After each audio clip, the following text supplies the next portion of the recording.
Muy bien, bienvenidas nuevamente. Estamos ahora en esta sesión. Vamos a hablar sobre el cuidado de la salud mental en las mujeres en el contexto del COVID.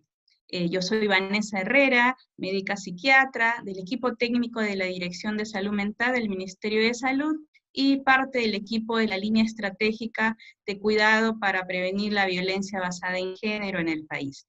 Muy bien, en esta jornada vamos a dar algunas recomendaciones, prácticas y consideraciones en el marco de la resolución ministerial 186 del Ministerio de Salud. Entonces, empecemos.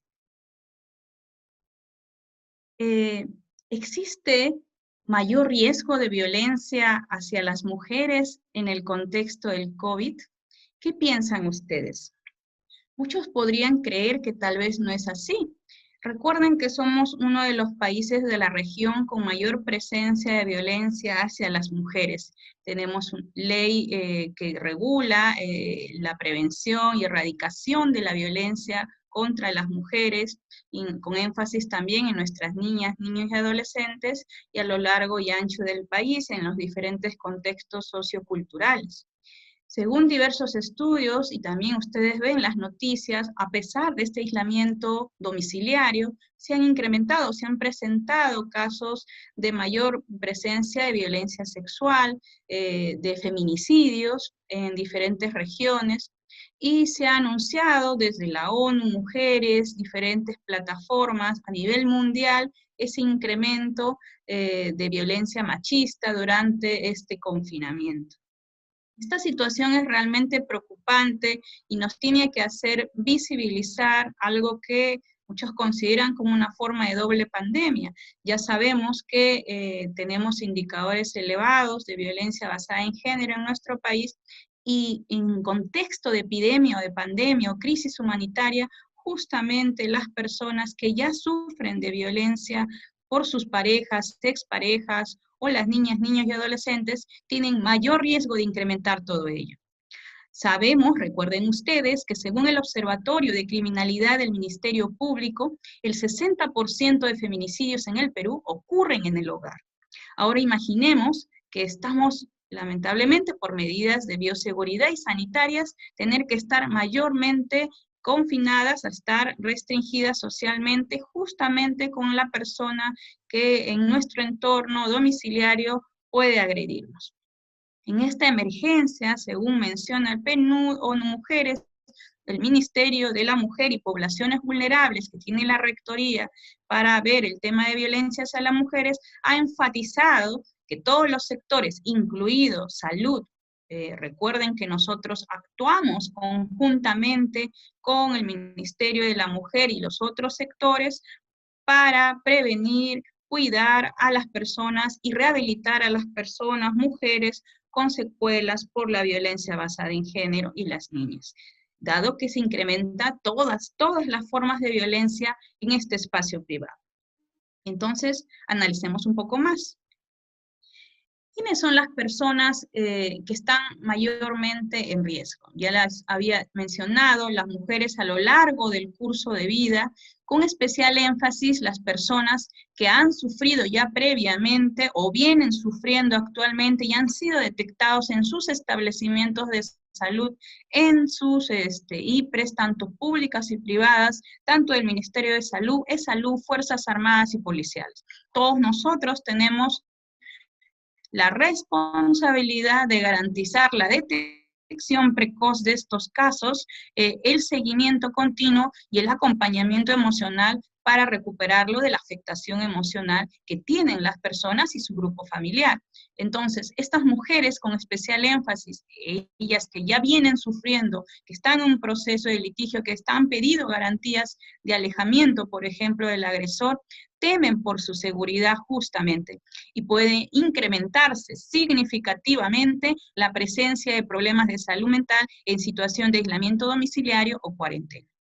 Según la Organización Mundial de la Salud, desde el año 2005, que ha venido haciendo diversos estudios sobre cómo se va afectando la salud mental poblacional, incluidas los problemas psicosociales como la violencia, se espera que se duplique a los problemas, la presencia de problemas de salud mental y problemas psicosociales en este contexto.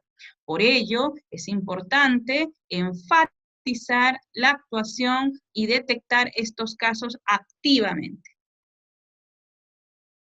Es importante también analizar los contextos que influyen en todo ello.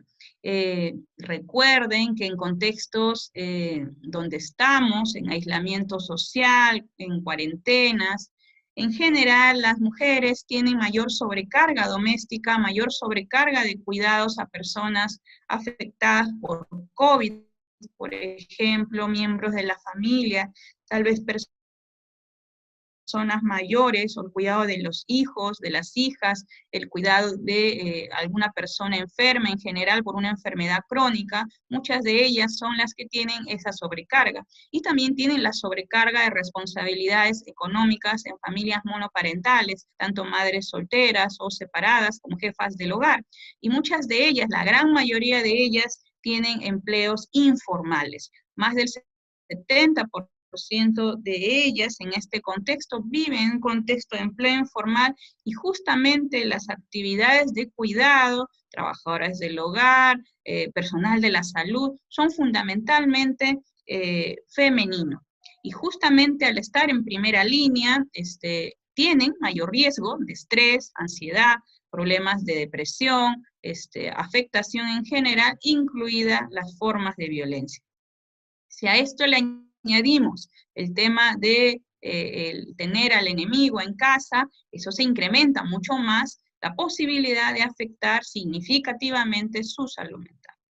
La resolución ministerial 186 pauta de manera muy clara y específica que los equipos especializados de salud mental y personal de la salud deben priorizar el cuidado de las mujeres, ¿no? Por todo esto que hemos explicado. Entonces es importante que tengamos de inicio, de manera muy clarita y convencida, esta actuación como responsabilidad obligatoria de todos los equipos interdisciplinarios en nuestro territorio, y para ello tenemos que identificar las necesidades de nuestra población, ver qué barreras para el acceso tienen para atenderse por estos problemas de salud mental en las mujeres en general, con énfasis en las situaciones de violencia contra las mujeres. Nos van a dar cuenta continuamente, pedir informe de esa situación de avance, de seguimiento, y asimismo desarrollar acciones, un plan de intervención específica, objetivable, y monitorizar, idealmente semana a semana, cómo venimos cuidando la salud mental de la población en general, con énfasis en las mujeres. Acá les menciono algunas de las situaciones de malestares que han tenido algunas mujeres aquí nomás en este tiempo, en estas semanas en cuarentena. Por ejemplo, en el caso de María. María tiene 30 años, ella es ama de casa y antes ha sufrido de depresión desde la adolescencia. María vive con Mario, quien en diversas ocasiones la ha agredido previamente, logrando en una ocasión denunciarlo. Han pensado varias veces en separarse, pero ambos comparten ahora un cuarto alquilado, y no han logrado definir ello. Ambos tienen una niña de 11 años. Desde que han decretado la cuarentena, María se siente con mayor miedo, angustia, llora en el baño a solas y discuten con mayor frecuencia con Mario. Ella teme que la vuelva a agredir. Hoy Mario regresó de hacer taxi bebido y la ha golpeado físicamente. Ella no sabe qué hacer ni a dónde acudir. Este es el caso de María. Ahora veamos el caso de Julia. Julia tiene 45 años. Ella trabaja como vendedora ambulante y ha sufrido en la infancia de maltrato infantil y violencia sexual. Vive solo con Juan, que es su conviviente desde hace un año en un cuarto alquilado. Juan le exige tener relaciones sexuales, a lo que ella no desea tenerlas. Ayer la agredió en el rostro y forzó a tener relaciones sexuales. Julia, desde hace 2 días, no sabe qué hacer, se siente con rabia, insomnio, y tiene vergüenza de comentarle a su familia y amigas lo que ha pasado. ¿Son o no situaciones de violencia las que hemos narrado?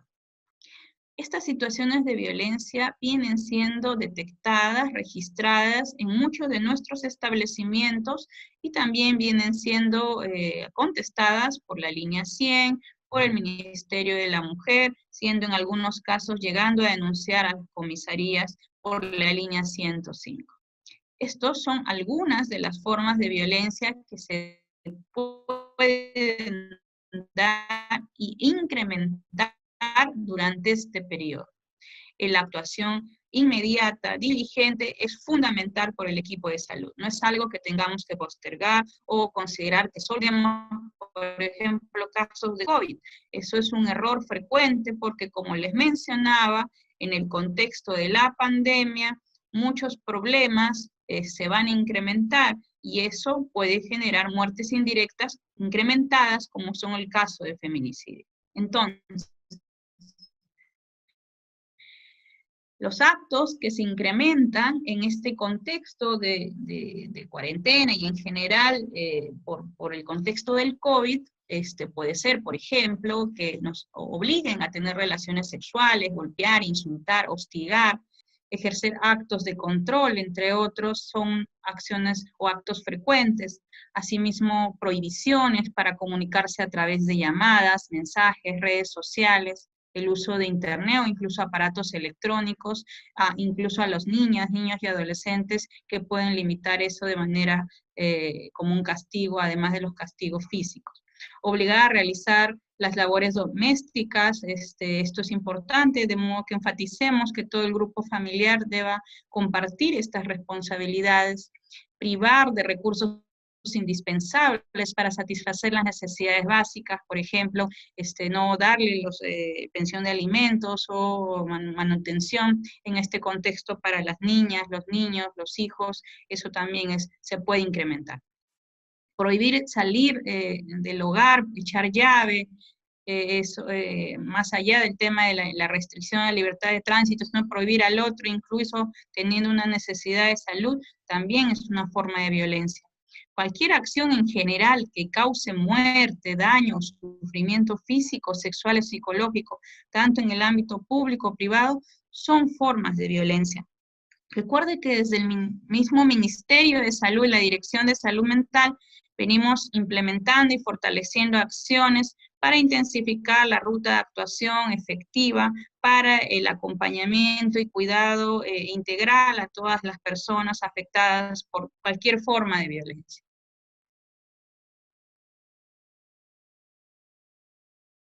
Entonces, en la guía técnica de cuidado en salud mental a la población afectada, familias y comunidad, por ejemplo, en el caso de violencia sexual o violación sexual, debemos asegurar el manejo clínico en casos de violación sexual en contexto de aislamiento o toda la pandemia. Recuerden que el Ministerio de Salud también ha aprobado el kit de emergencia, tanto en los centros de salud mental comunitaria. Debemos informar rápidamente la necesidad de, ante un caso de violación sexual, una agresión sexual, inmediatamente dar la provisión del kit de emergencia según la normatividad vigente. Por ello, los equipos de salud mental territorial, tanto los psicólogos de 1.3, 1.4, de hospitales generales, centros de salud mental comunitario, de las redes asistenciales de salud, tienen que trabajar de la mano con los equipos de salud sexual y reproductiva. Recuerde que también está la línea 113, opción 5, que es para asesoría o acompañamiento en la salud mental, apoyo psicosocial. Recuerde también que debemos trabajar en violencia de la mano con muchos sectores, incluso con Ministerio de la Mujer, Comisaría, Fiscalía, Ministerio Público, Poder Judicial, todo ello para asegurar que esa ruta de actuación y las garantías para distanciamiento de la persona agresora y también la protección, medidas de protección necesarias para ese grupo familiar sean efectivas, porque si no se asegura esa medida de protección, lógicamente va a afectar su salud emocional, va a vivir con más miedo, con mayor angustia, con mayor tensión, no va a poder sentirse bien y desarrollar su proyecto de vida, y más aún con la angustia en este contexto de pandemia. Entonces, es necesario que ustedes garanticen como equipos intra e intersectoriales el enlace con el Centro de Emergencia Mujer de su territorio. Ustedes tienen que tener un mapeo de su zona, dónde está el Centro de Emergencia Mujer, el teléfono de la persona de enlace, la psicóloga, la abogada, la trabajadora social, tal vez haya en su distrito, en Lima, un servicio de atención urgente que responden rápidamente al llamado si hay una tentativa de feminicidio, un caso flagrante de violencia o alto riesgo de violencia severo. La línea 100 también tiene, recuerden, un equipo interdisciplinario que acompaña, y bueno, nosotros incluso en este contexto de restricciones nos pueden pedir de grado fuerza, tanto el Ministerio Público como el Poder Judicial, hagamos el acompañamiento psicológico, emocional, de la salud mental de una persona afectada por violencia. No podemos rechazar o no hacer la atención. Decir, por ejemplo, no, a negar la atención en esta coyuntura es algo gravísimo que no debe darse, porque este contexto incrementa ese riesgo y podemos perder un caso sensible y que incluso luego llegue a ser tentativa de feminicidio o feminicidio. Entonces, esto es importantísimo que lo recordemos. Ya hemos hablado en un curso previo específico sobre el cuidado en salud mental en situaciones de violencia contra las mujeres. Recuerden que siempre se va a reactivar periódicamente ese tipo de violencia, de curso en general, y para prevenir y erradicar la violencia les pedimos que por favor se inscriban a este curso por la plataforma de la Escuela Nacional de Salud Pública. Este es el link de enlace del protocolo de actuación conjunta entre centros de emergencia mujer y los establecimientos de salud para la atención de víctimas de violencia. Dentro de estas cartillas, en esta versión amigable, está la ruta de actuación que se debe respetar en esta coyuntura, en este contexto de pandemia. Les pedimos por favor que lo descarguen y lo vuelvan a revisar. Recuerden que no podemos hablar de intervenir, prevenir en violencia si no activamos nuestras redes de apoyo comunitaria, nuestras redes de apoyo social. Necesitamos que desde la mirada comunitaria, tanto desde las unidades de movilización y participación comunitaria de los centros de salud mental comunitaria, tanto de los servicios de trabajo social, de los hospitales generales, como los equipos de promoción y de cuidado integral en los establecimientos de salud en general, trabajemos para acompañar no solo individualmente, sino también colectivamente a una mujer afectada por violencia. Eso va a asegurar y garantizar que podamos tener menor riesgo de que vuelva esa persona con el agresor en este contexto, que podamos estar en más riesgo y escalar en un contexto difícil como es en un contexto de pandemia. También les sugerimos descargar estas cartillas sencillitas del Ministerio de la Mujer junto con el PNUD, adaptado a la versión peruana, sobre orientación para casos de violencia hacia las mujeres durante el COVID-19. Es sencillita y podrían difundirlo con sus equipos comunicacionales y de promoción de la salud. Muy bien, eso sería todo. Mencionarles que es importantísimo el trabajo articulado para la actuación en este contexto de epidemia, y esperemos que pueda haberles servido esta exposición. Muchas gracias. Gobierno del Perú. El Perú primero.